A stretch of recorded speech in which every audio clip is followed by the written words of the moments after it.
A child sits on the dusty ground of a crowded camp. His arms are thin. His stomach is swollen from hunger. Around him, aid workers move quickly, too quickly, because there are too many children and not enough food. No bombs are falling here. No bullets are flying. But death is still everywhere. This was not a drought, not a plague. It was a war and a blockade. How did a dream of self-determination turn into Africa's deadliest post-colonial conflict, claiming up to 3 million lives, most of them from starvation? This is the untold story of Biafra. Welcome to Untold African Wars. Today we dive deep into the war that scarred a nation. Nigeria became independent from Britain in 1960, a giant new nation stitched together from many peoples, many languages, and many histories. Over 250 ethnic groups. But three dominated politics in power: the House of Fulani in the north, the Yoruba in the west, and the Igbo in the east. The colonial system had ruled them as one, but never fully united them. Competition for power grew fast. Elections were disputed. Regional leaders mistrusted each other. The military watched closely. In January 1966, young army officers carried out Nigeria's first coup. Several top political leaders were killed, most of them from the north and west. The coup leaders were largely Igbo. Even though many Igbo politicians also died, the coup quickly became known, fairly or unfairly, as an Igbo coup. 6 months later came the revenge. In July 1966, a counter-coup led by northern officers overthrew the government. Then violence spread across northern cities. Thousands of Igbo civilians were killed in massacres and riots. Homes burned, markets destroyed. Families fled south by the hundreds of thousands. Some estimates say over 1 million displaced. Trust collapsed. Eastern Region Military Governor, Lieutenant Colonel Chukwuemeka Odumegwu Ojukwu, said his people could no longer be safe inside Nigeria without strong guarantees of autonomy and protection. Talks failed, tensions rose. On May 30th, 1967, Ojukwu declared the Eastern Region an independent state, the Republic of Biafra. For the federal government led by General Yakubu Gowon, this was rebellion. For many in the East, it was survival. Oil made the stakes even higher. Much of Nigeria's petroleum lay in the Eastern Region. Control of resources, borders, and sovereignty now stood on a knife's edge. By the end of the war, death toll estimates would range from 1 to 3 million people, the vast majority civilians lost to hunger and disease, and over 100,000 soldiers killed on both sides. The war began on July 6, 1967. Federal Nigerian forces advanced into Biafran territory from the north. But Biafra did not only defend, it struck first and hard. Biafran troops crossed the Niger River and launched a bold offensive westward. They captured Benin City and pushed toward Ore, uncomfortably close to the road to Lagos, the federal capital at the time. Nigeria was shaken. Emergency mobilization followed. Within months, federal forces regrouped and pushed back. Superior numbers, heavier weapons, and better supply lines began to tell. In October 1967, Nigerian troops captured Enugu, the Biafran capital. Ojukwu and his administration relocated deeper into Biafran territory. The war would not be short. A Biafran radio broadcast told civilians, "Dig in, endure, the world is watching." But the world was not yet acting. By 1968, the federal strategy shifted: surround and suffocate. Key ports fell, especially Port Harcourt in May 1968.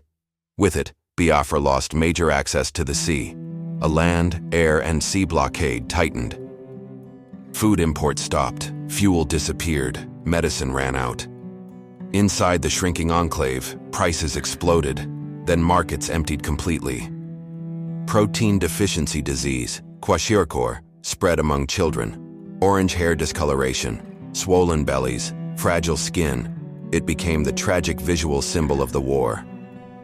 One nurse later recalled, "We stopped talking about days. We counted by how many children survived the night."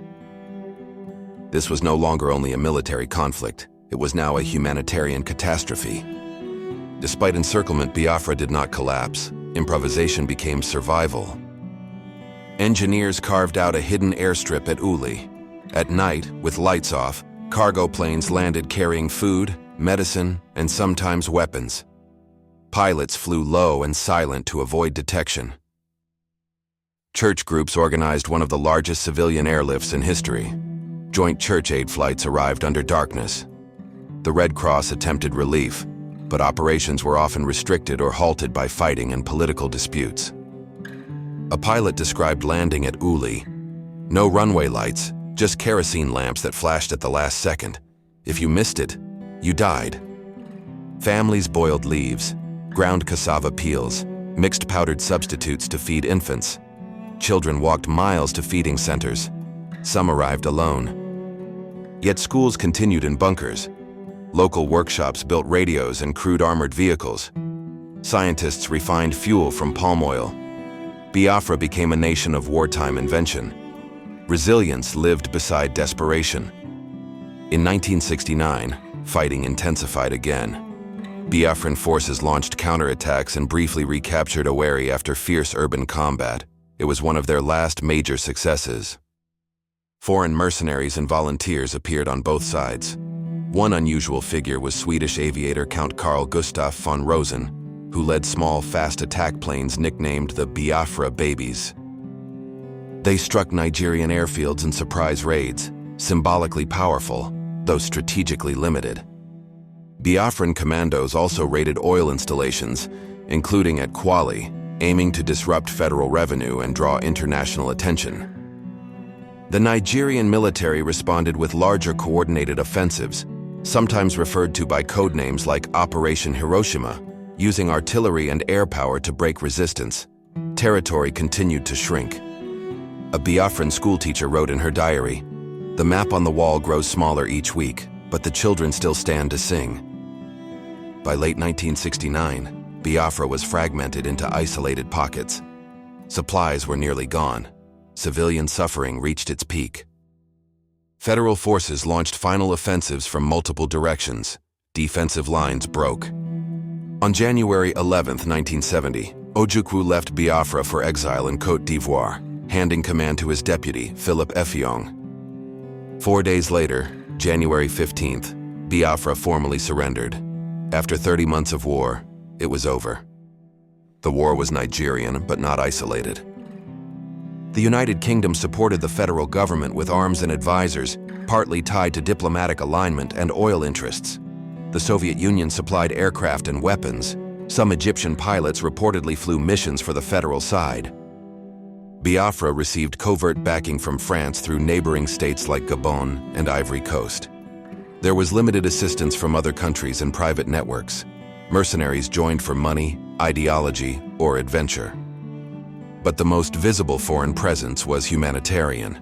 Night airlifts, church coalitions, volunteer doctors, relief agencies, some of which later helped inspire the creation of organizations like Médecins Sans Frontières, who argued that neutrality must not mean silence in the face of mass starvation. After the war, General Gowon declared a policy of no victor, no vanquished. Officially, the goal was reconciliation and reintegration. Former Biafran soldiers were absorbed. Infrastructure rebuilding began.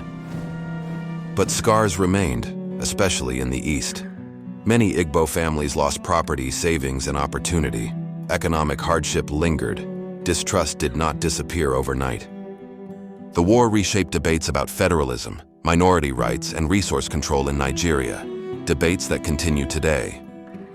The Nigerian Civil War was not just a battle over territory. It was a warning about what happens when fear, mistrust, and political failure harden into violence. It showed how civilians suffer most, not from bullets alone, but from hunger used as pressure.